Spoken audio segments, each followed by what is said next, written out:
So right here in my hand, I have the Gen 3 Glock 17. This gun has been through it. I think this gun is about maybe 4 years old.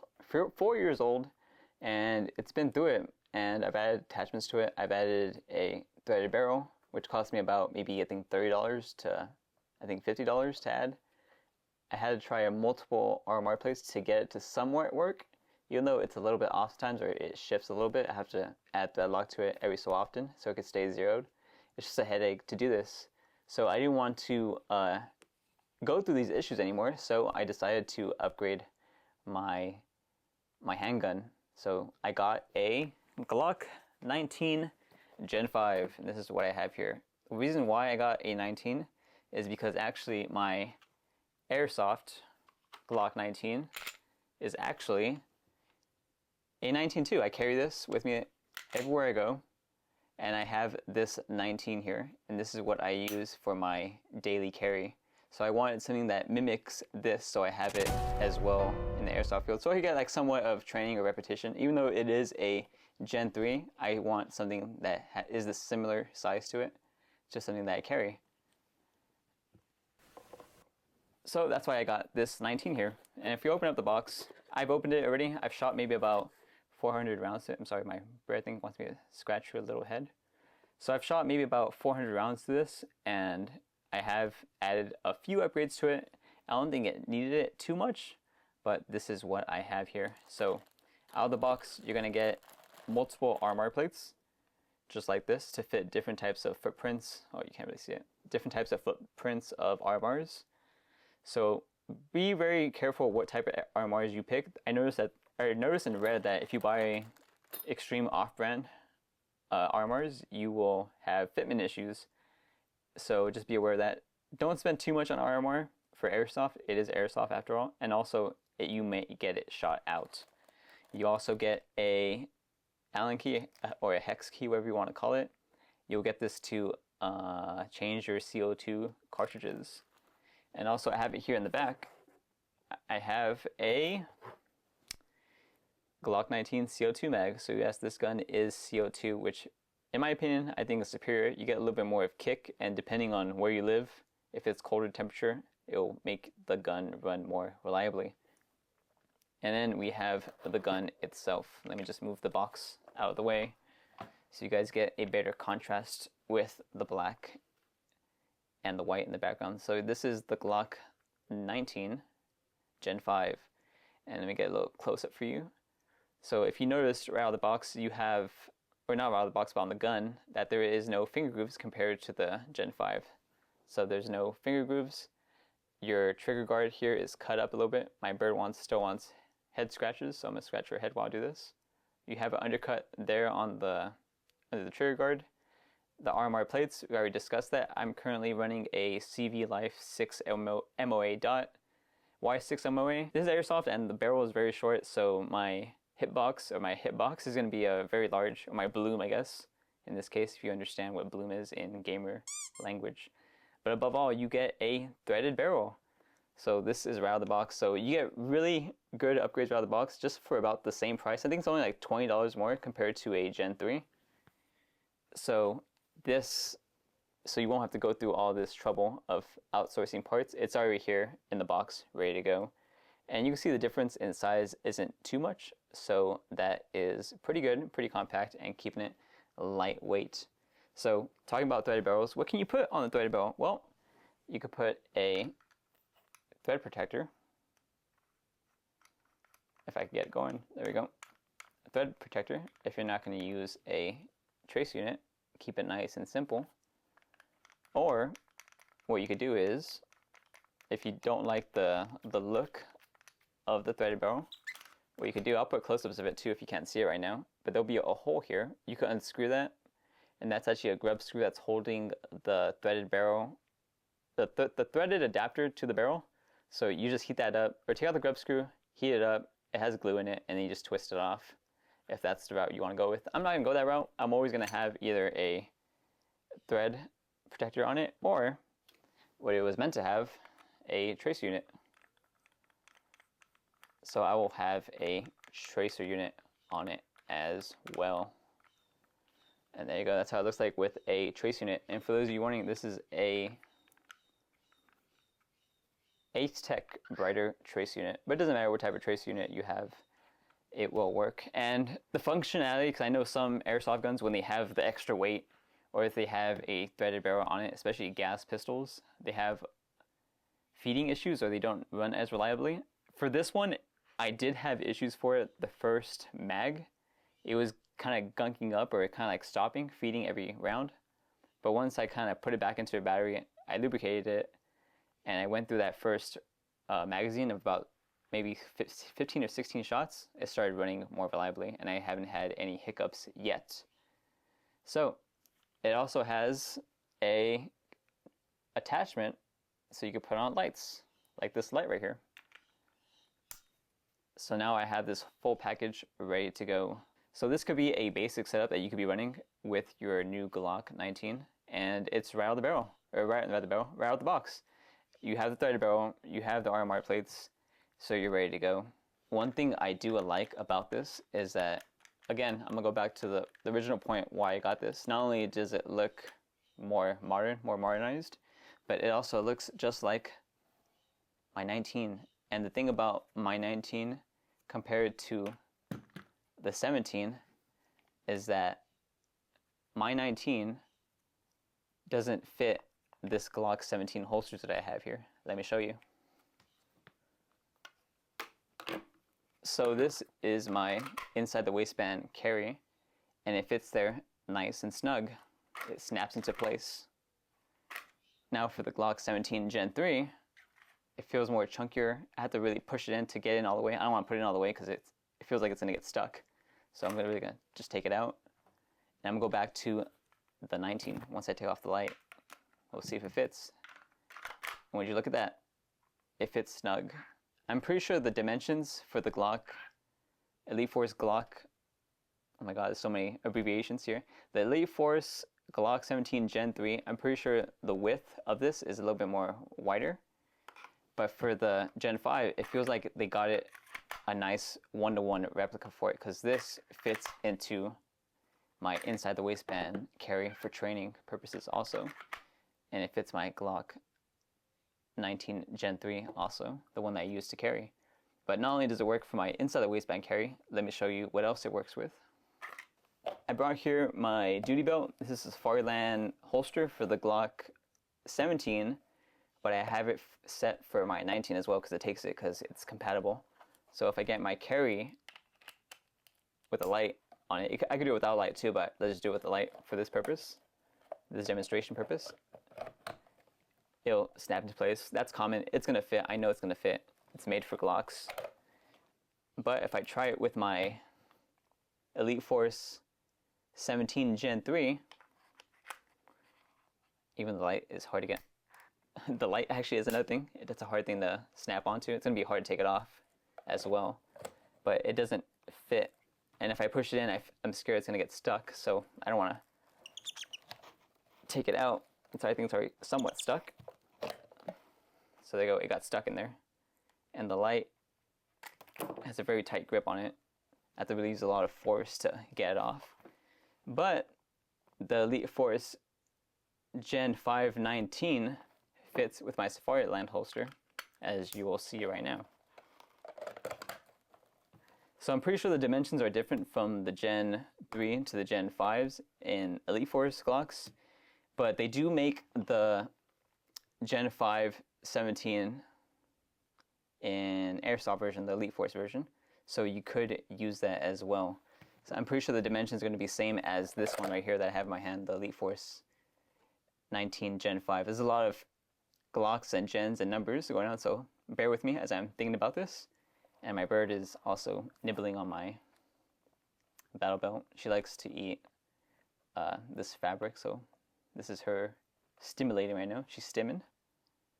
She's very involved right now. But this is why I got this. The only thing I added was a maple leaf bucking. You'll see if I zoom in. It's the yellow one. I'll put which one it is in the on the screen right now. But there'll be a yellow bucking inside.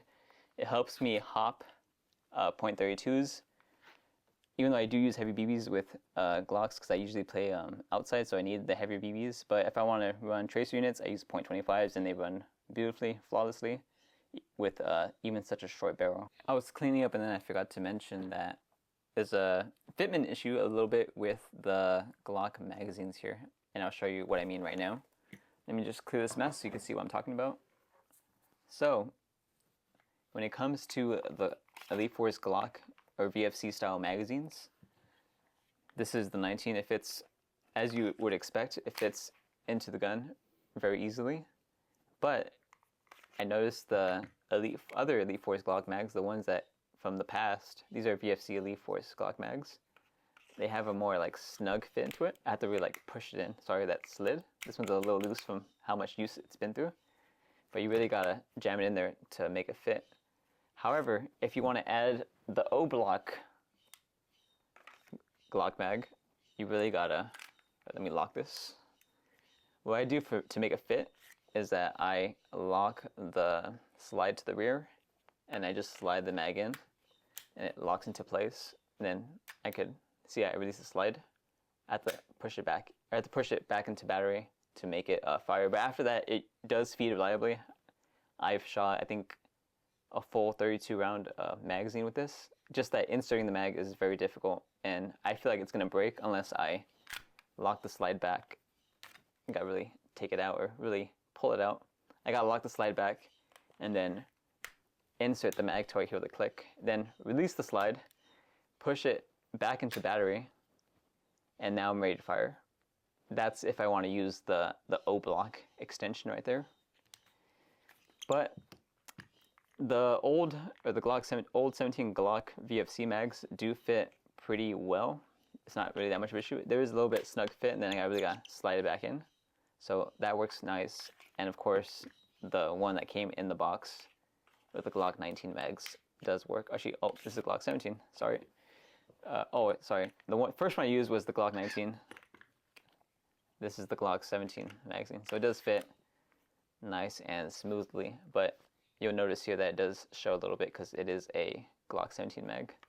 So if you want a more snug fit, it fits there just nicely.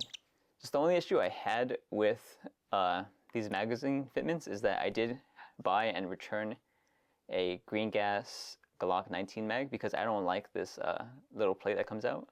I like it to be nice and flush. That did not fit. It fit very snugly, just like the O-block extension clip. I really had to jam it in there to make it fit. So that's just something to be cautious about. If you do have a bunch of Glock 19 or 17 green gas, you may have snug fitment issues, but that's nothing a Dremel or some sandpaper that could fix. So let's get on to the shooting test. So before we get to shooting it, well, we're going to shoot it technically, but I want to chrono it first.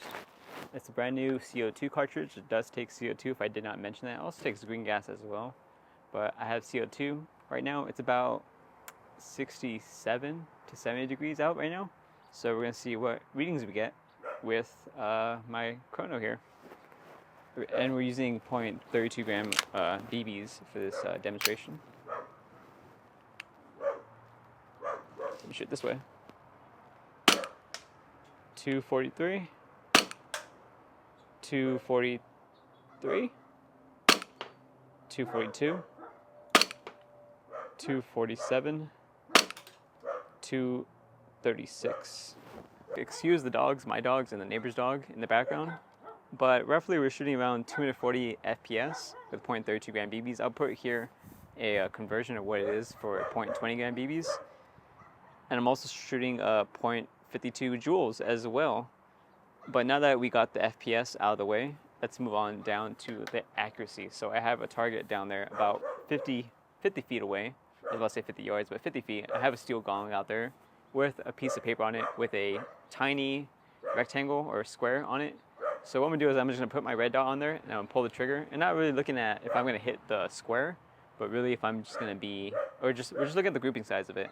It is zeroed in, so let's see what type of results we get with this at 50 yards. And then we'll push it down to 100 yards, or 100 yards, 50 feet, and then we'll push it down to 100 feet. All right, so here we go. We're gonna be shooting this at about 50 feet, just putting the red dot on the small square there. So we'll see what type of results that we get. We're gonna put maybe about 5 shots into this just to see a good grouping size. So here we go.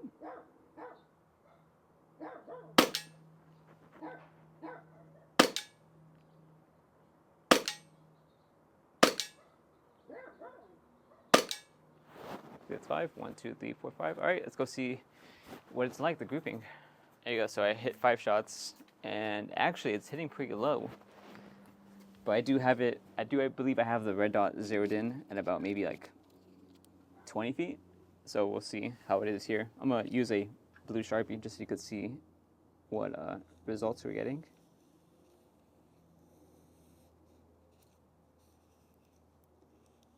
So basically, this is the grouping size I have here. I have 1 shot, 2 shot, 3 shot, 4 shot, 5 shot. Looks like I had one flyer. Could have been me pulling the trigger, not using anything to support it, but it's pretty good grouping size. It's like a chest size. If you're aiming for the chest, you're gonna hit it. But let's take this down to 100 feet and let's see how much it opens up. So here we go. The camera's set up at 100 feet next to it. A little scared because my camera's next to it. It's kind of pricey, but it's not in the way too much. So hopefully just a ricochet will hit it and not break it. But here we go, 100 feet, 0.32 gram BBs. Again, I'm aiming for the small square. Again, we're not looking for how close I am to the square dot, but really the grouping size of it. So here we go. And again, 5 shots. Here we go.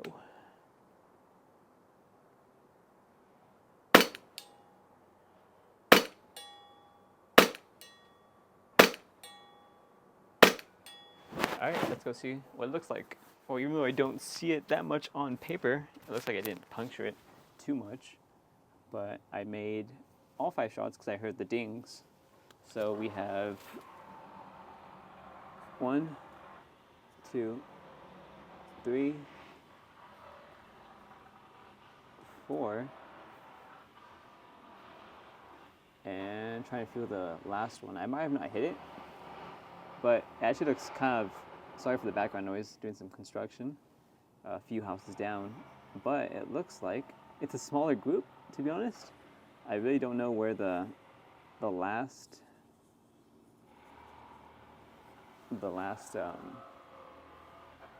shot went. Could have hit it, could have missed. I actually could have hit up here somewhere, and I'm not too aware of, but I do notice that I am closer to the square here on the first time I was trying to hit the target, but that was 50 feet. So now I just know I have to hold my dot a little bit higher than what I want to hit. But it's actually a pretty good grouping size for such a short barrel. And again, I changed the bucking to a maple leaf Autobot, the yellow one. I think it's a 70 degree. I already showed you what it was, but I'm pretty sure if I had a tighter barrel, I would have gone a slightly better grouping size. But other than that, I'm pretty satisfied for what it is. I'm not really going to be using this for 100 feet engagements unless I really have to. But for indoor play, it's suitable. It really is. So is the Elite Force Glock 19 Gen 5 MOS, it's a long name, but is it worth it? Is it nice? Well, I haven't fielded it yet. I will be taking it to a Lion Claws event in Prim called Operation Flamingo. That's where I'll be putting it through the ringer. But other than that, I'll be taking it to Project N1 as well very soon. The only issue I see in the foreseeable future would be, because everything breaks in Airsoft, would be this air nozzle. It looks a little different from the Gen 3. I don't know if they look the same for the Gen 5s. That's something I have to look into. But I'm assuming because they had to do some extra voodoo magic to fit the MOS or the RMR plate system in there, they had to use a different air nozzle. And if you notice, this top part is a little bit flat. I haven't seen anything like that before. And if we compare it to the Gen 3, 17, you'll see that it's rounded and it's a little bit receded more into the slide here, this part of the slide. Comparing it to the Gen 5, it's protruding a bit more, at least in my eyes. It's protruding a bit more than the 17 over here in the back. But other than that, I mean, it works well. It functions well. It hops nice. It has a lot of accessory options. You get the RMR out of the box. You get a threaded barrel right out of the box. So that's something to take into consideration when wanting to make this purchase. Again, the 19 magazine works with it. The old 17 Gen 3 mag works with it. The only issue again that I had was this Glock 18 Gen 3 mag. I had to really push it in there to make it lock. And if I release the slide, it won't go all the way into battery. I have to push it in, and then I'm ready to fire. Which I don't really want to do that because I feel like it's going to break because it feels so hard to get out. So I'm going to keep it just with the standard, I guess, standard capacity magazines. So that's pretty much it. Is it worth it? I don't know. It's pretty good. I like it. It feels a lot more sturdier than the Gen 3s.